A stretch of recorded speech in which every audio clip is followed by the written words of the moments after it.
நான் ஆரம்பத்தில் சொன்னேன்ல, இந்த எபிசோட ஸ்கிப் பண்ணாமல் கடைசி வரைக்கும் பாருங்க. கடைசியில் தான் மெயின் மேட்டரை வச்சிருக்கேன். அந்த மேட்டரை தான் நான் இப்போ சொல்ல போகிறது. ரொம்ப ரொம்ப முக்கியம். அதாவது இருக்கிற பிரச்சனையெல்லாம் பத்தாதுன்னு ஒரு 3 மாசத்துக்கு முன்னாடி சிடிஎஸ்சிஓ வெட்டின கணத்துலேருந்து ஒரு புதுசாக ஒரு பெரிய பூதம் கிளம்பியிருக்கு. சிடிஎஸ்சிஓனா central drug standard control organisation. அதாவது that is the highest authority in India for drug standards. ஒரு மருந்து நல்ல குவாலிட்டியில் இருக்குன்னு சர்டிஃபிகேஷன் கொடுக்க வேண்டிய ஒரு ஹையஸ்ட் அத்தாரிட்டி வந்து இந்த சிடிஎஸ்சிஓ தான். அவங்க ரீசெண்டாக நடத்தின ஒரு ரேண்டம் டெஸ்ட்டில் 53 மெடிசின் பிராண்ட்ஸ் மாட்டிருக்கு. இந்த 53 மெடிசின் பிராண்ட்ஸும் என்ன மாதிரி மாட்டிருக்கு அப்படின்னா, The Central Drug Standard Control Organization, or CDSCO, has released its latest monthly drug alert list, flagging 53 drugs are not of standard quality, or NSQ. NSQ, not of standard quality. அதாவது இங்கிலீஷ்ல ரொம்ப சிம்பிளா சொல்லிட்டான், not of standard qualityன்னு. அவன் standard குவாலிட்டியில் இல்லை அப்படின்னு சொல்றதுக்கான அர்த்தம் என்ன அப்படின்னா, இந்த மருந்தை எல்லாம் சாப்பிட்டா ப்ரோலாங்ட் இல்னஸ் வரலாம், தீர்க்க முடியாத சில வியாதிகள் வரலாம் அப்படின்னு மீடியா ரிப்போர்ட் சொல்லுது.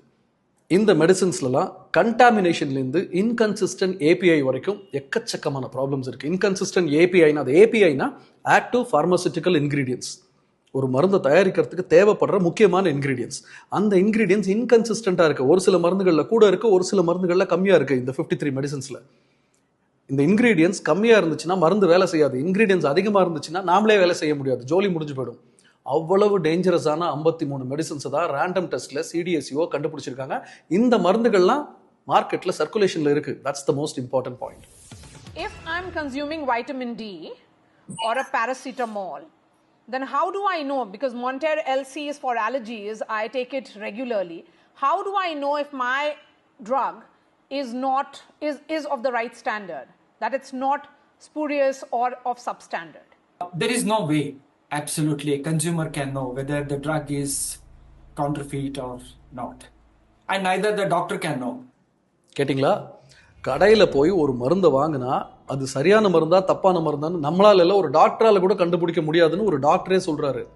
இதுல ரொம்ப பயப்பட வேண்டிய விஷயம் என்னன்னா, இந்த மெடிசின்ஸ்லாம் ஏதோ ரொம்ப ரேரான மெடிசின்ஸோ நம்ம கேள்விப்படாத மெடிசின்ஸோ இல்லை.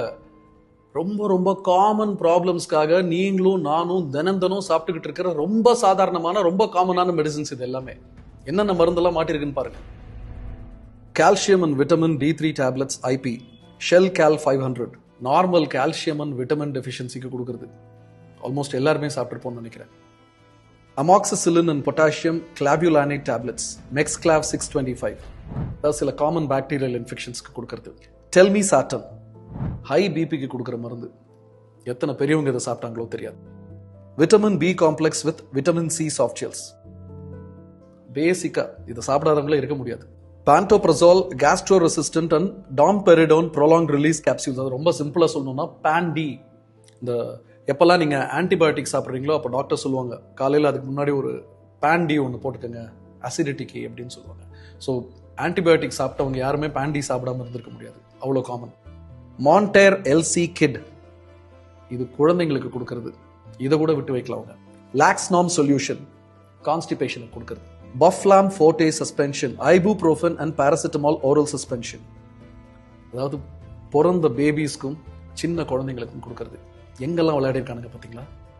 இந்த மாதிரி ஒரு 53 மெடிசின்ஸ் மனுஷன் சாப்பிட்றதுக்கு லாய்க்கு இல்லைன்னு நம்ம ட்ரக் கண்ட்ரோல் அத்தாரிட்டிஸ் கண்டுபிடிச்சு ரிப்போர்ட் வெளியிட்டிருக்காங்க. அதுக்குள்ள இதை எத்தனை பேர் நம்ம ஆல்ரெடி வாங்கி சாப்பிட்ருப்போம்? எத்தனை பேர் நம்ம வீட்டில் இருக்கிற குழந்தைங்களுக்கு பெரியவங்களுக்கு இந்த மருந்து எல்லாம் கொடுத்துருப்போம்? தெரியாது. யார்கிட்ட போய் கேட்கறது? இதை ப்ரிஸ்கிரைப் பண்ண டாக்டர்ஸ் கிட்ட போய் கேட்டிங்கன்னா, நாங்கள் சரியான மருந்து தான் எழுதினோம், மார்க்கெட்டில் ஃபேக் மெடிசன்ஸ் கிடைச்சா நாங்கள் என்ன பண்ணுறது, எங்களுக்கு தெரியாது. இதை தயார் பண்ண பார்மசூட்டிக்கல் கம்பெனிஸை கேளுங்க, இதெல்லாம் எங்க மருந்தே கிடையாது, நாங்க தயாரிக்கவே இல்லை, எங்களோட பேர் போட்டு ஃபேக்கா ஸ்பியூரியஸா வேற யாரோ தயாரிச்சு வெளியில வித்துக்கிட்டு இருக்காங்க, ஸோ எங்களுக்கு தெரியாது. வாங்கின பார்மசியில போய் கேட்டா எங்க கடையில தப்பான மருந்தே கிடையாது, ஸோ எங்களுக்கு தெரியாது. தெரியாது தெரியாது தெரியாது, யாருக்குமே எதுவுமே தெரியாது. ஆனா எங்கேயோ யாரோ தெரிஞ்சே இந்த மருந்துகளை தயார் பண்ணிக்கிட்டு இருக்காங்க. எங்கேயோ யாரோ தெரிஞ்சே இந்த மருந்துகளை விற்கிறதுக்கு டாக்டர்ஸ்க்கு பணம் கொடுத்துக்கிட்டு இருக்காங்க. எங்கேயோ யாரோ தெரிஞ்சே இந்த மருந்தை எல்லாம் பிரிஸ்கிரிப்ஷன்ல நமக்கு எழுதிக்கிட்டு இருக்காங்க. எங்கேயோ யாரோ தெரிஞ்சே இந்த மருந்துகள் எல்லாம் பார்மசிஸ்ல நமக்கு வித்துக்கிட்டு இருக்காங்க. ஆனா நாம மட்டும்தான் எதுவுமே தெரியாம தினம் இந்த மருந்துகளை வாங்கி சாப்பிட்டுட்டு வாழ்வா சாவான்னு போராடிக்கிட்டு இருக்கோம். சம்பந்தப்பட்டவங்களை ஒன்னே ஒன்று மட்டும் நான் கேட்டுக்கிறேன், உடம்புக்கு முடியலன்னு தான் உங்ககிட்ட வரும். ஆல்ரெடி ஹெல்த் கேர் மெடிக்கல் எக்ஸ்பென்சஸ்ங்கிற பேரில் எங்கள் பணத்தை எல்லாம் உறிஞ்சி எடுத்துக்கிட்டு இருக்கீங்க, அது பரவாயில்ல. எவ்வளோ வேணாலும் தரோம், ஆனால் எங்கள் உயிரை மட்டுமாவது விட்டு வைங்க. ஏன்னா மறுபடியும் நாளைக்கு நீங்கள் கல்லா கட்டுறதுக்கு நாங்கள் வேணும்ல. It's without makeup with Vishwa.